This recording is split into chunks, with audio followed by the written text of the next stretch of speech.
जय श्रीमन नारायण। आज हम आपको बताने वाले हैं दशमी के दिन से जो एकादशी का व्रत धारण करते हैं उनको दशमी के दिन से क्या नियम करने पड़ते हैं। देखिए, जो एकादशी का व्रत है वह तो 3 दिन का होता है।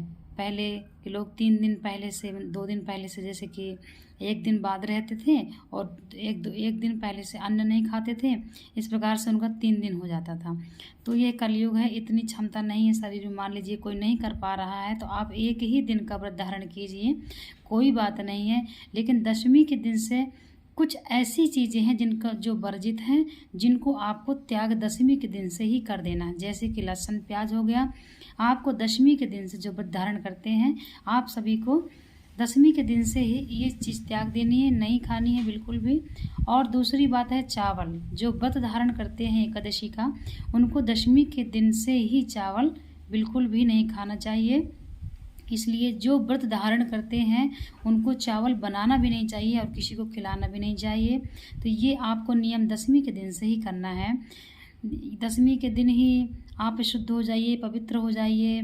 जो भी महिलाएं हैं, जो भी मेरी बहनें व्रत करती हैं, वो आप बाल धुल लीजिए, क्योंकि एकादशी के दिन आप बाल नहीं धुल सकती हैं।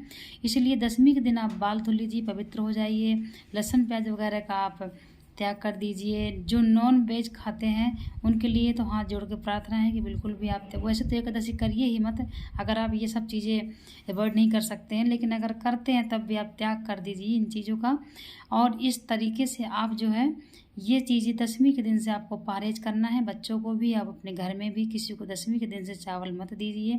और ख़ासकर जो व्रत धारण करते हैं उनके लिए तो ये अनिवार्य रूप से है कि दशमी के दिन से ही आपको इन चीज़ों को त्याग कर देना है। लहसुन प्याज हो गया, जैसे कि मसूर की दाल भी बिल्कुल भी नहीं खाना है आपको, दशमी की रात को तो खाना ही नहीं है। मसूर की दाल हो गई और नॉन वेज, ये सब चीज़ें बिल्कुल आप छोड़ दीजिए। यही नियम है दशमी के दिन से कि तामसिक वस्तुओं को आप छोड़ दीजिए और शुद्ध सात्विक वस्तुओं को ही ग्रहण कीजिए।